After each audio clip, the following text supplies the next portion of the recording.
Great.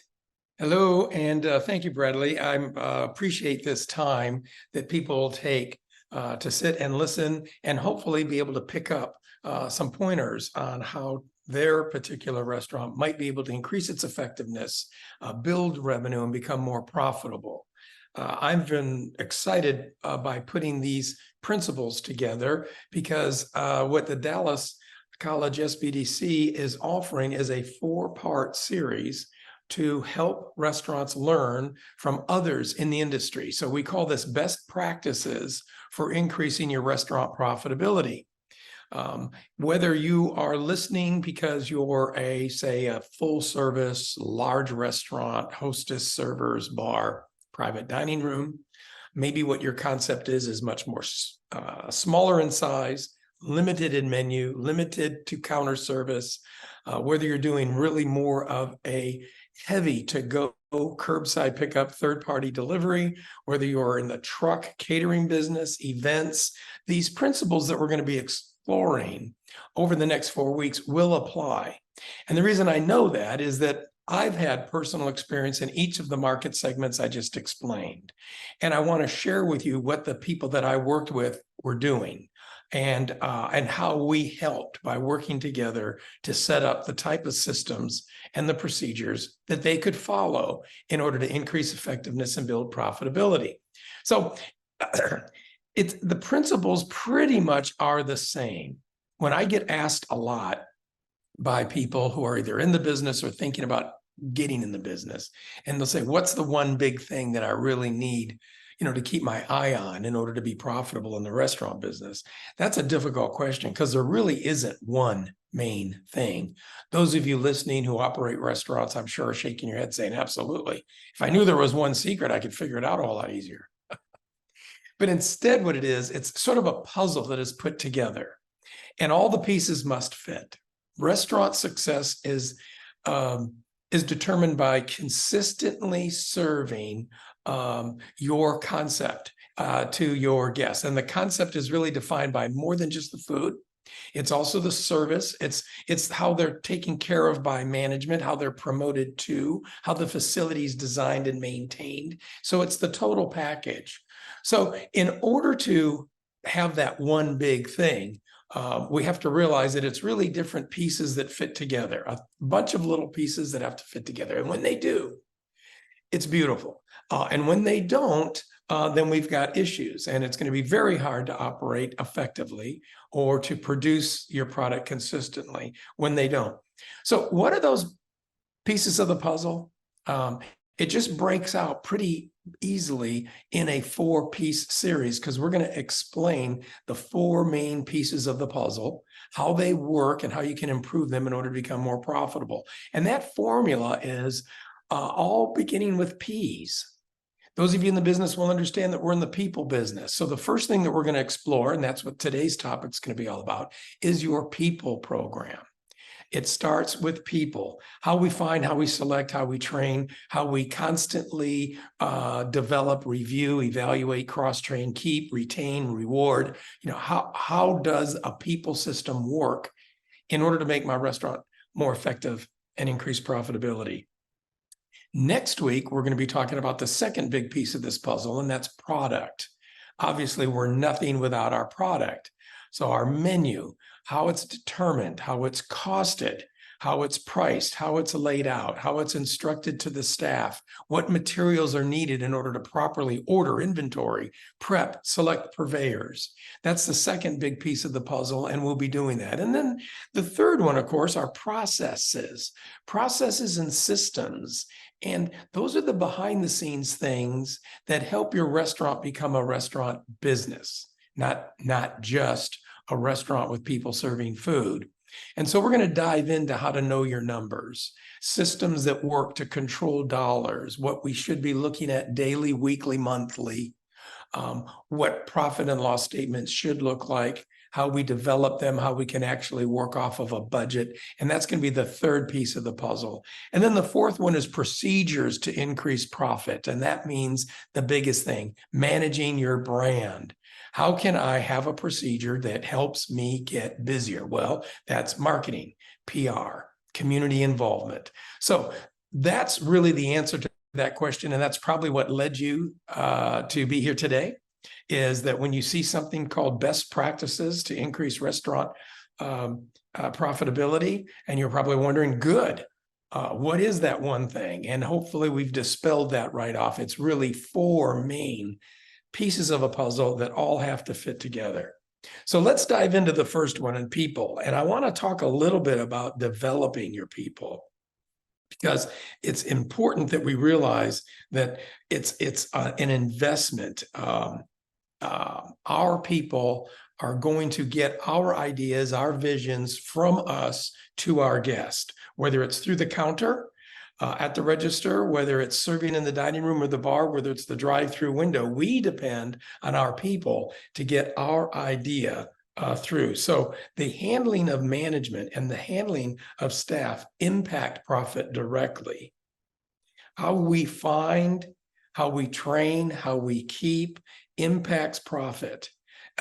It's probably, for most of you, your single highest cost item. Right now, today, it surpassed your cost of product. In order to pay the hourly staff that you engage and your salary staff with the matching taxes, deductions, insurance, benefits, when you add all that up with, say, training labor, overtime labor, total labor is easily the single largest expense. So let's talk about how we handle our management staff to increase profit. The common mistakes that I've seen when I've worked with people that have had a disastrous effect on profit is that we normally make mistakes when we put people into a position of higher pay, supervisory, or management. And one of those reasons is that we select them out of our need. We sort of promote somebody because we're a small business, we're a hands-on owner, and we know that this person's been here a while. And that's good. They've been here a long time. So we like that. Loyalty is good. Tenure is wonderful.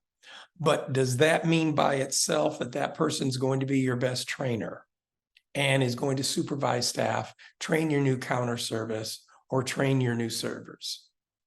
Sometimes yes, sometimes no. Tenure by itself doesn't do it.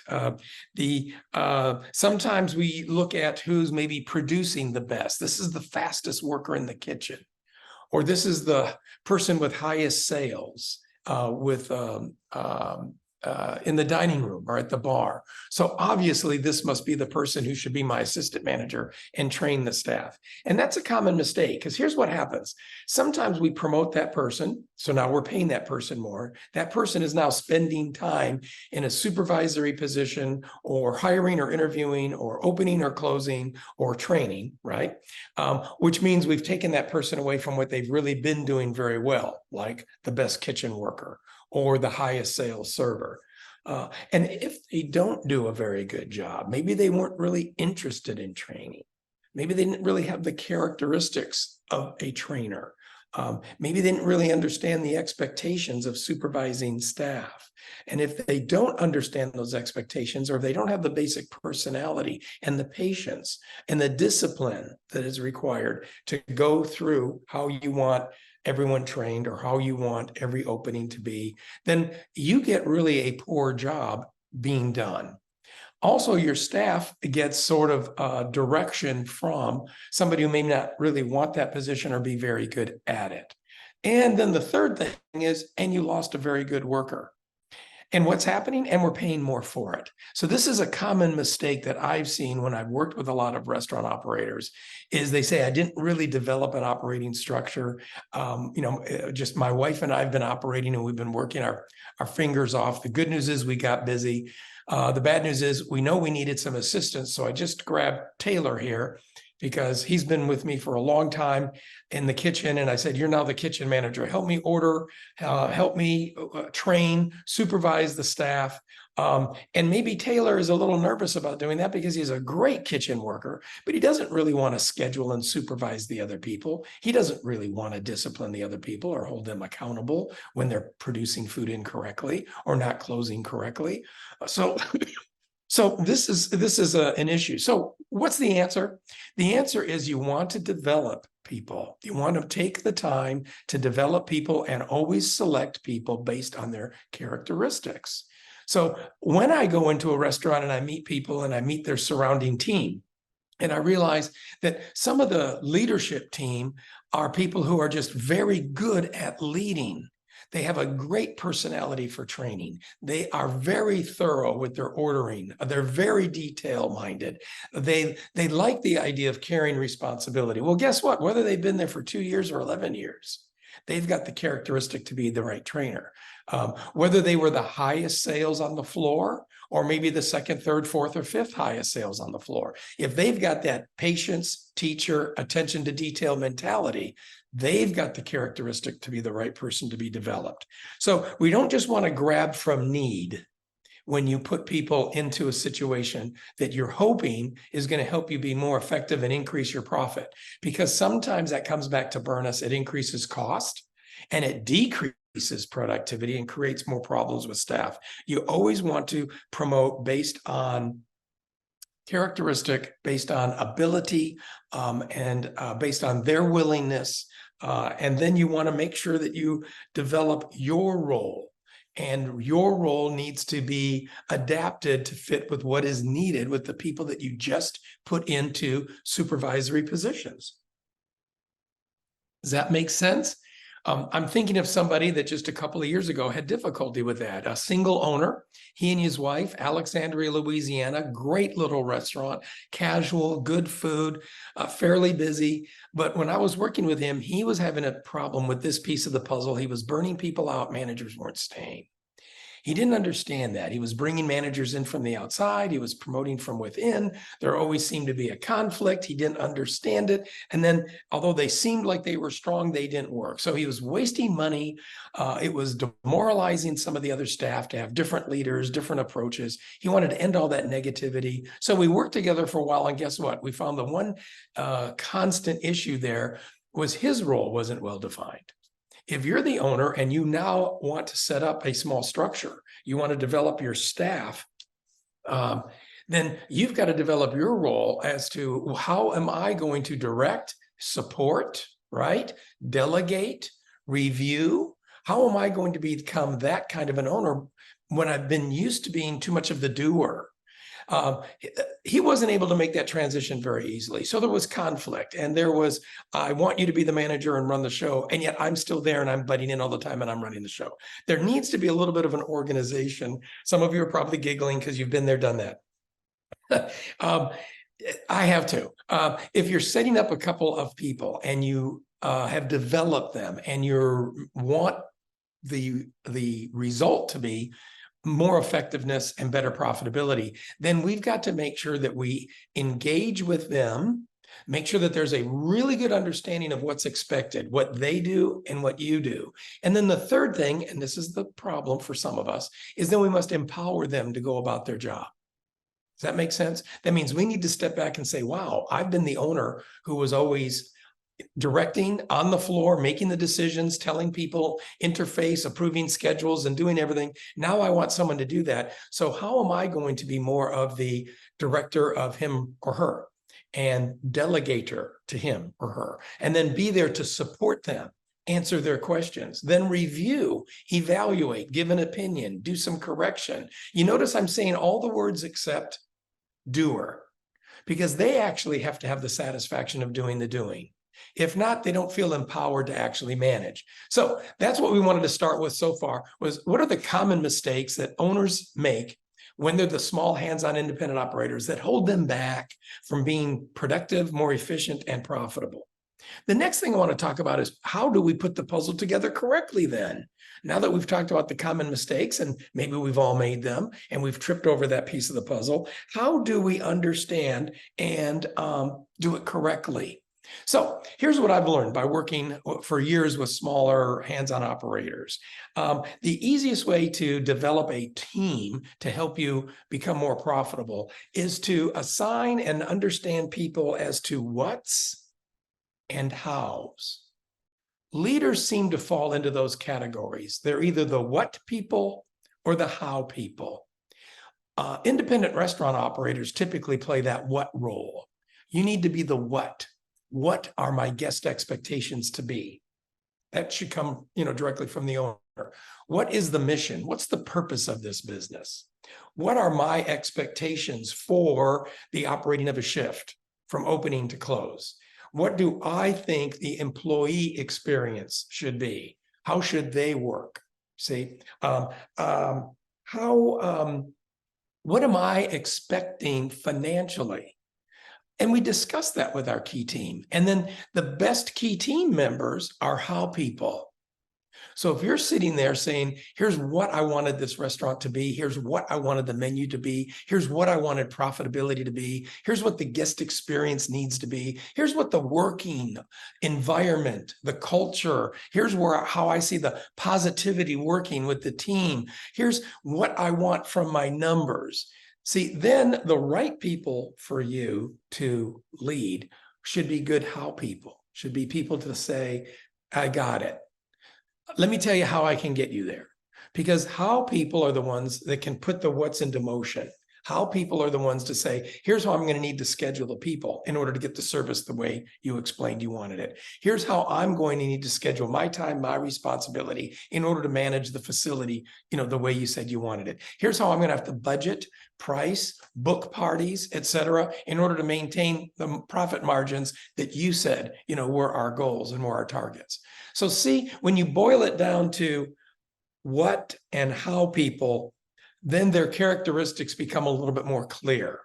If we're building a team and everybody's all about the what's, we have a weekly meeting and everyone just wants to talk about what they want to do and what they should change, what we should add, what we should drop. Then we know that, okay, we're heavy on one side. Where are the people that are actually empowered to be the doers? Who are the how people? And that's what we really need. So is there a clear mission? Is that mission understood? Is there a purpose to our business? Are our expectations clear? Because if they're not maintained and understood, we're going to have a hard time hitting the dartboard. And quite frankly, a clear mission and a purpose and expectations from everything on how you want the front door to the back door to operate really helps everyone do their job better. Everyone does work well when they know their framework. So this gets us into things like engaging people to help us develop their job responsibilities. It helps us help us select people correctly to be additional parts of the team. We're always looking, always improving, always wanting to bring people in once we have a mission that's clear and we have the what and the how people working well together, because now you've got a work environment that actually attracts people. You've got a work environment where things make sense. When people understand better their role, what's expected, they typically do better and they stay longer. And these are all the things that I've seen become best practices to becoming efficient and being more profitable. Turnover hurts. Turnover always works against building a positive work environment. People who don't really stay leave holes and gaps that are sometimes then filled quickly out of need, not necessarily by design. So it doesn't create a really good method of understanding. People stay when they're cross-trained, when people feel like they're valued, because I work at the counter, but I also work the register. You taught me how to run the food. I can also do the to-go. I can do the delivery. I'm in the kitchen. I started with cold prep. I can do hot prep. I can cook. I can help them plan the menu. I help develop the specials. The more valued your staff feels, and that just comes from engaging with them, the more they want to work, which means two things. They stay longer and they do a better job. Staying and better jobs increase efficiency and cost less on labor, which means you're becoming more profitable. So how many of you are actually selecting your people by choice rather than by need? A lot of people have been having tremendous difficulty getting enough staff. And what they're missing is, if we start with the staff that we have And if we create an environment with them where they feel engaged, part of the program, consistently involved, and doing more things, more valued, earning more money, that saves us on overtime and it saves us on training dollars. And the other advantage is sometimes they become our best staff ambassadors. Haven't you had some of that happen in your restaurant where you know that you'd like to hire 1 or 2 people and then somebody says, I've got somebody that I worked with before over at, Joe's Barbecue down the street. And I'm enjoying it here. I think I'm going to tell my friend to come and apply for that position. See, he or she would never mention that if they themselves were either thinking of leaving or not really happy or not feeling like they're earning enough money. Sometimes getting the staff involved in doing the doing helps. Now, I don't mean that means that they do everything, but if they're just involved, one thing they can be involved in is just what we call focus groups or operations review. Some people like to do these weekly. I've always suggested that at least once or twice a month, there should be a meeting of your key staff, and it doesn't have to be a top-down type of meeting. This isn't where the owner says, here's what we're doing wrong. We're off on sales. We have to try harder. We're wasting too much. We have to fix this. And on and on and on and on. And that's not clean enough. And okay, good meeting. Now everyone try harder, and then we're done. Those issues might actually happen. And I'm not saying we don't address them, but because we do. But the type of meeting that helps your staff feel that they're important and they're engaged is when the topic of discussion is a roundtable conversation to improve the guest experience, to improve how we can build sales, to improve marketing ideas, to improve, say, how we train, how we schedule. Because even if the suggestion is little, and I saw this in a coffee shop that was owned by a family when we worked together in San Antonio. They were reluctant to actually get staff involved in the day-to-day operations. So in our first meeting, everyone was a little nervous. No one really wanted to talk much. But finally, somebody said, hey, well, listen, as long as we're supposed to be talking about suggestions, we get really busy Saturday and Sunday breakfast. And the food comes out of the window very quickly. The cooks are always mad if it starts getting cold, but we're having trouble because we have to get the food from here. We have to get the waffle syrup from here. So I came up with this little design. If we could put the syrup on both sides of the window, we wouldn't have to cross over. We'd probably break less dishes. We'd move just a little bit quicker. And then there were a couple of other decisions. If the busboys cleaned this at night instead of in the morning, we could bring them in less time. That might save some money. Anyway, we all listened. And then once we wrote all 4 or 5 of those decisions. This was long ago. This was before we were communicating with employees through the cloud and posting things, through their texts. So we actually had the old-fashioned employee bulletin board, and it hung up above a time clock, something else that is, ancient history now. But once people started coming in and went, wait a minute, here's the suggestions that so-and-so made. And they're thanking Adeline for coming up and talking about doing this with the soft serve ice cream. And there's thanks to Teresa for doing this with the busters. Well, heck, I know things. I could have told them that. Bingo. The next month's meeting, there was like 12 people. And everyone was having fun talking about this and that. Everyone then started working a little bit easier together, asking to help one another. And so you started creating a positive environment. There's a small restaurant about a month ago that must obviously have a interesting work environment, because I was driving down the main street and all the restaurants lined up one after another with their big logo boards, and under the board is that daily menu special board. Maybe some of you have that, where every day you can put on some type of a message or something to promote. And it really got kind of repetitious, because sign after sign after sign, the daily board would say, now hiring, or accepting applications, or interview within. Finally, I came across one that said, work here, we have fun, Stephanie. I almost felt like pulling over just to walk in and say, who's Stephanie and what kind of fun are you having here? Because I thought, what a great way to reach out. And I bet you they got a little bit more interest because the staff there are involved in trying to select. So you always want to be looking, you want to make sure that you're selecting people, not just because you need a warm body.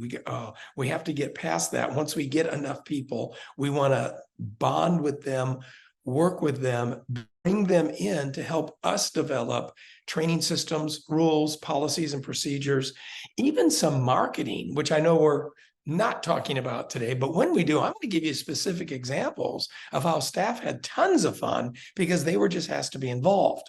So all of a sudden they're shooting videos of themselves in the kitchen. They're posting things on their social media. They're now working with the employers to do training of how they would like other people to do their job. And they're willing to make a short video of here's how we should set up the counter. Here's the 4 steps of service every time you greet somebody at the register. So you're getting them involved, you're getting something done. This is going to increase productivity and keep your people. So that's very, very helpful. Staff today isn't looking just for a place to work. There are tons of restaurants to work in. You probably know that. Everyone that you're interviewing could easily go down the street. Sometimes people get a job and they're leaving quickly because a new restaurant opened right across the street. It's like too many restaurants, needs too many people, and not enough out there.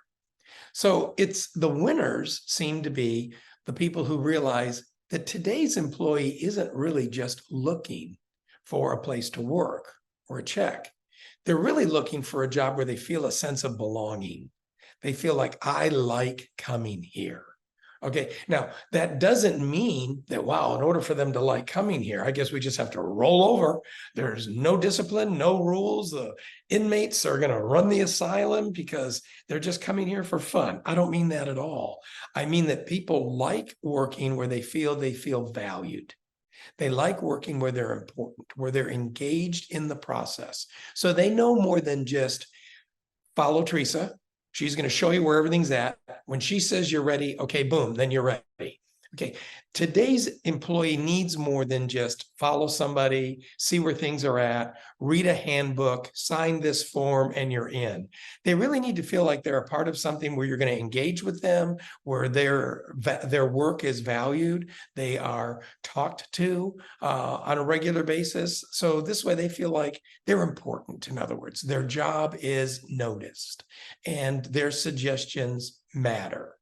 So if you want to create that kind of a work environment, you're going to find that you're going to be answering all 3 of their questions.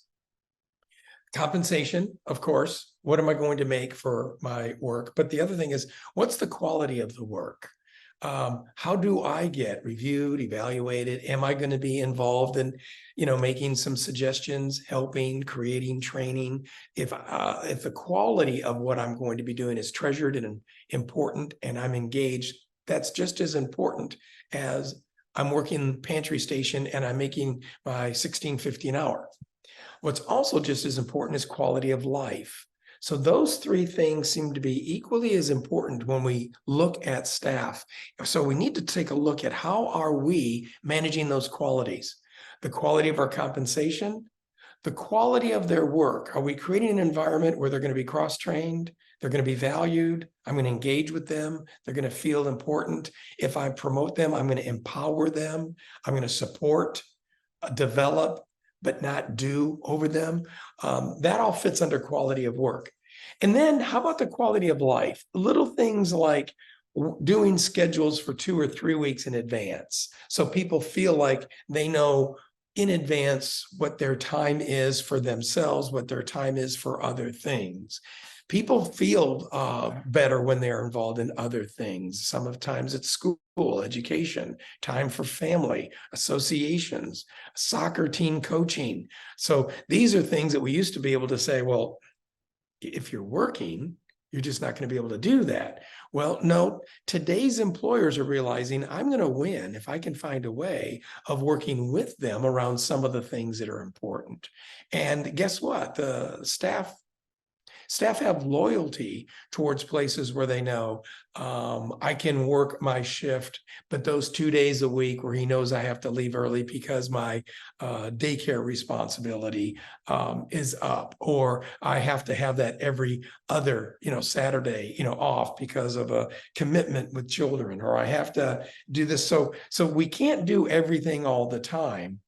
But if we don't look at that third quality and try to address a quality of life to make sure that this is a place where they can work and still be the person they want to be, then we may lose them to somebody else. So hopefully that makes sense. People seem to work where they feel they belong. So that sense of belonging is important. How can you communicate these types of qualities? I think the communication from an owner is something that we have done incorrectly for years. But the operators that I see successful today are the small restaurant operators that are very clear, going back to that earlier point where they make sure that everyone understands the mission, the values, the purpose of why I'm doing this. And they communicate regularly. So that means every day they want to at least touch base with the staff. Every day they want their leaders to have a little pre-shift meeting with their 3 or 4 employees, just to remind everybody of the important items of the day, the specials that we're serving, the guest touch points that we want. And every day we allow them to comment, taste the special, get an answer to their question. We always want to compliment in public. So if you just had a pretty good Tuesday shift because you're a counter service burrito concept, and you really wanted the person at that register to compliment orders and sell add-ons, then when you see it work on a Tuesday, you make sure on Wednesday in front of the staff, you're telling everyone, when you're telling them about the daily special or the special, whatever, chicken cilantro rice that we are offering on the line, you make sure you end that by, let's all congratulate Teresa because we had the most avocado and salsa toppings, or we sold the most desserts on a Tuesday than we have in 4 or 5 weeks. So engage with the customer, suggest what we're serving. Not everyone is going to do it. That's not the idea. Not every customer is going to take things just because we suggest. But if we want our staff to engage and let all customers know what we offer, and if we have a special, and if they should save room for dessert, then when they do that, make a big deal out of it. Compliment in public. When there's a difficulty, you always handle the difficulty in private. This is a clear, consistent way of properly managing people. So people feel valued if they're taken aside and said, listen, we have to talk about the whatever you want them to, whatever it's the coming in late or whatever, the parking in the wrong place, the asking for the paycheck on Tuesday when everyone knows they're available every other Wednesday. Whatever the issue is that's bothering you is something that should be handled on an individual basis. So whether it's overstuffing the burrito, whether it's not cleaning the station, or any of the other items that I mentioned, we don't ignore. We do want to call attention to it. We want to make sure they clearly understand what's expected and why they need to use the right 4-ounce ladle rather than just use the bigger spoon and sort of guess. And we do that on an individual basis, though. So far we've talked about common mistakes, putting people in wrong positions. We've talked about selecting for an atmosphere for a purpose and the 3 things that people are looking for. We talked a little bit about how you handle people after they're hired, engaging, involving, the idea of communicating regularly and being consistent. Okay, now where do we go from there? How do we evaluate those programs? How do we implement it? How do we develop good workers, say, into people who can train and teach others? If we have a manager, how do we teach that manager how to be a leader to actually get more out of the other people that they're supervising? Because these are all the steps that help you as an owner become more efficient with your time, help your restaurant become more effective, which means it can be more profitable. So let's talk a little bit about that. I think that some of the small restaurant operators that do sort of an ongoing, let me let you know where you stand kind of verbal review are really winning in today's employment market. Sure, there can be the more formal, every 6 months, sit in the corner booth, and we have an evaluation form. And I wanted to talk to you, Teresa, because you've been the lead cook. And so let's talk about it. There can be something like that. But I think the people that are doing it better is that in addition to that, on a regular basis, they're letting people know where they stand. So it's almost like once a week, we want to sit with our key staff just to let them know. A quick management meeting. You may not even call it management meeting. It's just an owner coffee discussion with key staff. Let's do it once a week to let everyone know, how did last week work? Where does last week stand on just our key metrics? Things like staff positions, training, communication, daily special sales, revenue, hours worked. Okay, where do we have hotspots for this week? And then you talk directly to them, complimenting things that went well. Okay, if Teresa in the kitchen managed prep well, changed that bakery from the every other day to doing a smaller batch every day, that kept things fresher, kept waste down, well, then we make a point of talking to them about that all the time. Years ago, in my very first job, I had a manager. And this was more of a formal steakhouse environment. I was in the kitchen. I was doing pantry, washing dishes, and then sometimes I was a busboy. And I guess I didn't realize what kind of an impact these little things that the manager was doing would have. But here I am some 50 years later, and I'm telling you about it. So obviously, it had a tremendous impact. On every busy shift, he would make sure towards the end of the day, he went into the office and he loaded your suit coat pockets with candy bars. One candy bar was the 0 bar. The other candy bar was the payday. And he would walk through and he would flip you a candy bar as a compliment to the work that he was noticing you doing. He would make sure that everybody realized that Tyler's getting a payday bar. Ticket times were wonderful. He picked up the pace on saute, never got overworked. All the plates looked pretty. Payday goes to you. Okay. If you had a rough shift, if you were in the kitchen, and this happened to me from time to time, you were the one that broke a plate, or you were a little slow on the 3-bean salad, it would say, okay, let's all give Tripoli here a little hug around the neck, 0 bar for you. Okay, you're going to have a better shift tomorrow. And we'd all kind of giggle. Well, guess what? I didn't like either one of those candy bars. I mean, I wouldn't go out of my way to buy those candy bars, but the important thing was you just liked being noticed.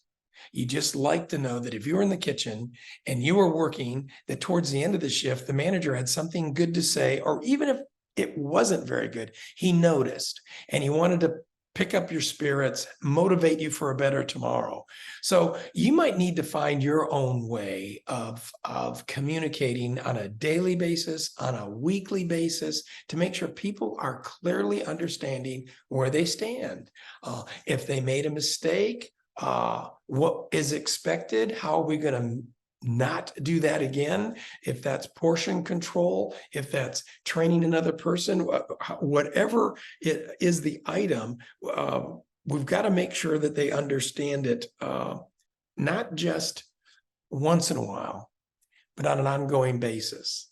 So that's a first start. I really do think that promoting people when they have the interest, when they have the characteristic, really helps you build for the future. It helps you get your position more into directing, more as an owner who's a director, a delegator, a supervisor, and less of an owner who has to be the hands-on doer. And that's one of the best things that you can do for your small business. If you're out there with a couple of food trucks, or if you're running a catering event program, the more you feel like I can get those 1 or 2 people who are clearly understanding how I want things done, and they do it regularly, then the more I can go to work on building the business, booking the events, promoting, signing up more farmers markets for my food truck, and start working more on the business rather than in the business.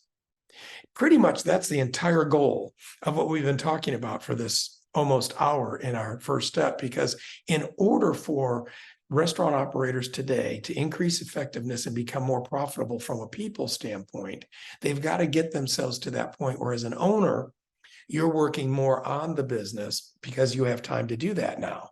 You don't have to be working in the business. You don't have to be the only person who knows how to open or close or supervise or train or run the register. You got to have that key team. So hopefully in this step, we've kind of touched the bases of how to do that in a unit. But for some of you who are listening and you've already done some of that, you've got your unit operating, you've got a small team, you rely on this small team to help you implement your daily rules, regulations, improve staff training, even get staff involved in marketing, which means you've already been a little bit more effective. How do you take that then to the next step? How do we actually improve and engage? How can we become more focused on, say, doing more, expanding? Because in order to become more effective and more profitable in the restaurant business, sometimes that means doing the next one. It means getting that second food truck. Or if you're a food truck person, it means getting the 2 carts now that are going to go on out for special events. Or maybe it does mean opening that second restaurant. So from a people standpoint, if that's the way we're choosing to build revenue and increase profitability, then people is the first thing we need to look at. And some of you might be shaking your head, well, wait a second, if I'm ready to expand, shouldn't it be the budgeting for the cost? Shouldn't it be the looking for the location? Shouldn't it be maybe bringing in the partners? Shouldn't that be the first thing I need to consider if I'm trying to be more profitable by expanding? And my answer to that is those are all the number 2s. The number 1 is to build your bench strength. And I've seen that time and time again, small independent operators that I've worked with that have gone from, say, 1 to 2, or from 2 to 3, or from one location to then opening up their catering department. When they've done it by raising the money, finding the equipment, doing the marketing, and then sort of grabbing some of our key people and taking them from unit number 1 to get things started, we've always had operational difficulties. But those that have said, first, let's take a look, let me get my key people together, let's discuss this, and let's determine if we're really ready to operate from a team point of view. Do I have people that I can train? Do I have people that I can promote? If not, who will I need to be adding? Where can I go find them? How long will it take to find them? What will it cost to get them in, get them trained? So now I've got what we call bench strength. And that's step 1. If you really want to become more profitable in this business, and it means that you're expanding, then build your bench strength first, because it's a people business after all. And the first part, the first piece of that puzzle is people. So when we start thinking about, I can raise the money, or I've got somebody knocking on the door and he wants to give me money to do a franchise in another city, or I can take over this other guy's truck pretty cheap, all good things. All good things. I'm just saying, before we hurry, run, buy, build out that truck, let's make sure we sit with our key people and we develop a program for how's that going to operate. What key person is going to be in charge? What's that budget going to be? Do I have them, him or her, on hand? If I don't, where am I going to go find them? When do I bring them in? Let's budget for that kind of training, so I've got bench strength before I go. That's key. Hopefully that's not news to many of you listeners. Hopefully those of you who have been in that position of expansion have realized already just how important it is to build your team first. But if not, it's really hard to talk about people and best practices with people to become effective and more profitable without talking about building that team for growth. Okay, for some of you single unit operators, building that team for growth may not mean I'm expanding to the other side of town.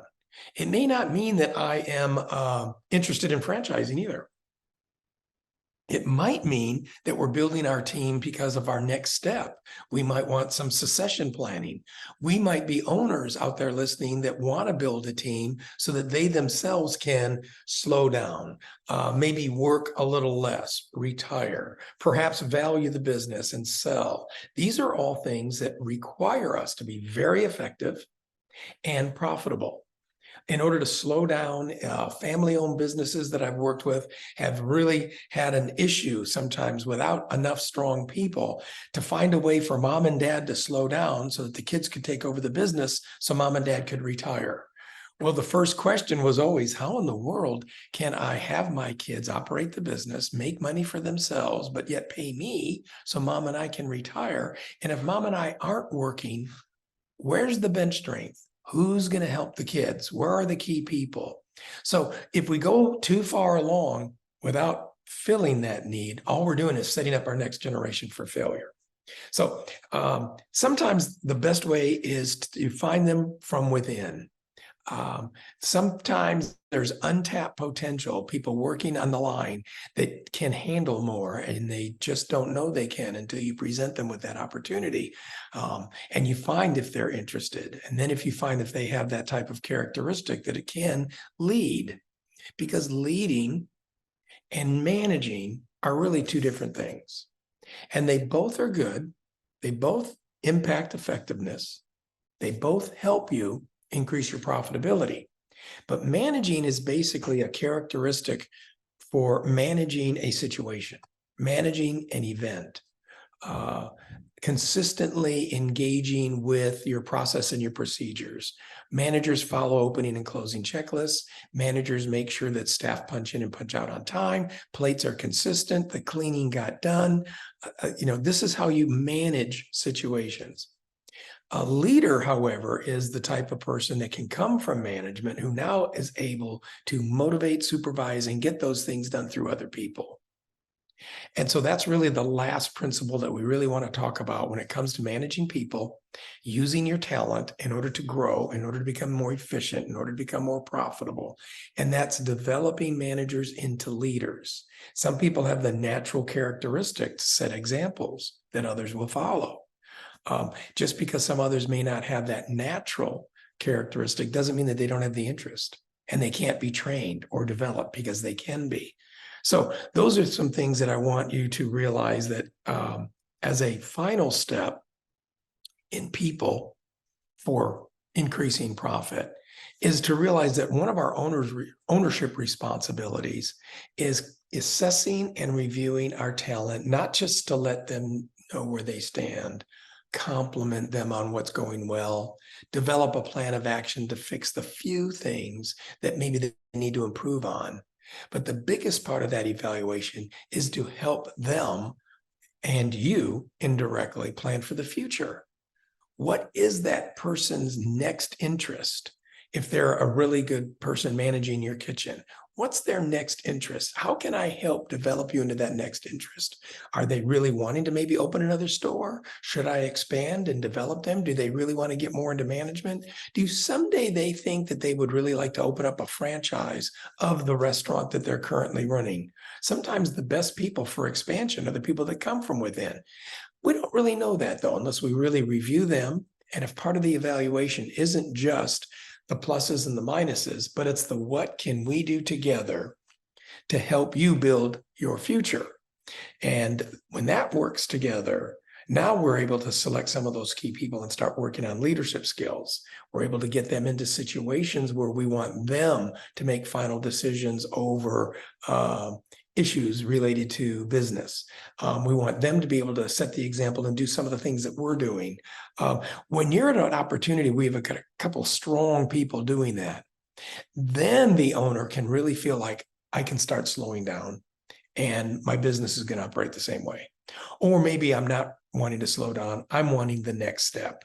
And the next step is some type of expansion or continued business, or adding on the private dining room, or getting into catering or something like that. So as long as it's starting with people, and we realize that sometimes the better people are the ones that come from within, that really makes our job of engaging with staff a little bit easier. It also gives us a better and higher sense of purpose.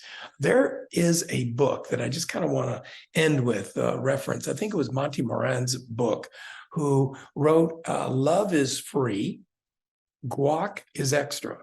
And in that book, it was all about the team building and the expansion of Chipotle Grill. Because this is a gentleman who was not an experienced restaurant operator, was never a small business owner. This was an attorney who was working with the developer and creator of Chipotle Grill and went from in-house counsel to co-CEO. And as an operator of that company, one of the biggest things that he realized was the more he looked at his units as smaller individual businesses, the smarter he was. Made no difference that they might have 1,800 units. He wanted them to be looked at as 1,800 individual businesses because he said there's a certain brilliance in these independent operators on how they stay close to the customer, they stay smart, they stay within the operations, and they get more out of their people.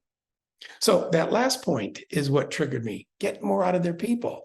Well, I learned that one of the biggest things that he changed was when they were growing, they kept thinking that the better leadership was going to come from recruiting companies and bring in experienced managers, people who already know the business, love the business, been in the industry. Now they're going to come in and we're going to adjust them to how we like things here.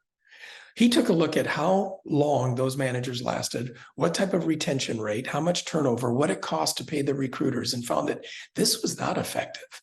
This was not more efficient. This was more costly. This was hurting our profitability. So when he came up with a review, evaluation, and a leadership development program for promoting from within, he found that they had a lot more success from getting people who already knew and liked the concept, and then teaching them the people skills, teaching them the management procedures, teaching them how to lead and set an example for others. They had a much higher and more effective percentage of retainage that way. So they increased their efficiency, they increased their profitability, and they got to be a pretty darn big company. So those are some of the basic people principles that I've learned over the years of working with operators like yourself that I wanted to share with you in our first segment of this 4-part series. I think we have a little bit of time left. I wanted to make sure that we could save a little bit of time just in case there's some questions. And so I'm going to throw it back to you now, Bradley. Okay, thanks, Chris. That was some great information. Julie had a couple of comments. Her first comment was that she is in the process of hiring now and planning to open her restaurant in November, and made the statement that she was hoped to hire by choice instead of need. And I think just to make a brief comment myself, I think that's one of the things that stuck out to me was the point you made about taking people away from what they're good at and putting them in another position. But her question was, how would you suggest to implement a weekly meeting that if you had minimal staff, just 2 to 4 people and no manager as she's starting out, how would you go about implementing a weekly meeting? Yeah, I would still implement it. I would do it very informally. If everybody knows that we're going to spend just a half hour in the morning on, say, a Tuesday, to just review the previous week and go around the table, have a cup of coffee, and talk a little bit about goals for the week. We're going to do that every week. And if she's the only lead person and she has just a small staff of 3 or 4, see, I would tell you then invite them to that meeting so that everyone understands last week, the 5 or 6 key things that you want to share with them, maybe total of customers, per person expenditure, successful daily specials, things we learned from the week, key things that are coming up this week. Then always get them involved. What are their thoughts? What are their suggestions? Okay, let's go have a great week, ready, set, break. It can just be a short 30-minute, 1 cup of coffee, 1-page agenda, because sometimes meetings get carried away because we feel like the word meeting means formality and I have to have an awful lot of details. And you really don't. Some of the best weekly meetings I've seen, basically everyone knows in advance what we're going to be talking about. We're going to talk about last week. and just the key things that the owner wants to talk about. Maybe it's revenue, customer comments, food quality, facility cleanliness, any special marketing that was going on. But the owner isn't going to sit there and do all the talking. This isn't a report. It's a meeting. So if everyone knows the agenda, I want to go around the table with the 3 or 4 people and have them tell me what they think of these things and get some commitment and agreement, because we engage with them for our goals for this next week. Whether it's something as detailed as the cobbler special that's for Thursday. Cool. Everyone likes to do that. So what's our goal? How many are we going to sell? Or our Friday fish special, or whatever our weekly cleanliness might be. So I would start just that small. If it's a new restaurant, small staff, once a week, cup of coffee, around the table, 4 or 5 issues, and get them to converse and participate. Don't get them thinking, what a waste of time. I'm just here for the free cup of coffee, because the owner is going to sit here and go, la, la, la, la, la. Okay, thank you. Okay, let's all go to work. Not that at all. More of a conversation. Okay, and she had one last question. What are the best questions to ask in an interview? You want to ask, there's 2 things in an interview that you're wanting to get done. And that's why sometimes as you grow and hire more people, you might even do this in 2 interviews. You're looking for capability. So you're going to have some questions about, do they understand the job? Have they done that type of job before? What might they like about cooking? What are they interested in learning about the position? That's the capability jobs. Are they available when you want them to be available? That's just making sure that they're capable. But what's most important is you want them to be compatible with this new restaurant that you're opening in November. What's the vision you have? What's the expectations that you have? So those kinds of questions are more like personality questions. Like, I always like asking people what they really liked best of the last place they worked. I always like asking them, what's the best way they see themselves to be managed? What's the best way to direct and get expectations done through you? What did you like least about your last job? When you go out to eat at a place similar to the restaurant you're going to be, say, what are your favorite burger places? I'm just assuming, you're a burger place, but whatever the example is, ask them what their favorite ones are now. And then ask them, when they go there, what is it that they like most? What would they like better if those places did that? So these are issues where you're getting answers now to see if you're compatible, if this person is maybe going to fit in with your vision of the place you're opening in November, if they're going to really enjoy working next to you. So capable questions and compatible questions are very important. There are interview checklists, if you've never done this before, that you can download. There's a restaurant website that I send people to a lot called restaurantowner.com. And that's a really good website for someone who's opening a restaurant, because the members of that website are all small hands-on operators. So there's a discussion forum, and people are willing to share, been there, done that, ask more about this, don't ever ask this, so you can get really good input from other operators by posting questions on their discussion forum, and you can go through their templates and actually download interview checklists, 10 common questions to create discussion. There's all kinds of information about selecting staff and training staff on that website.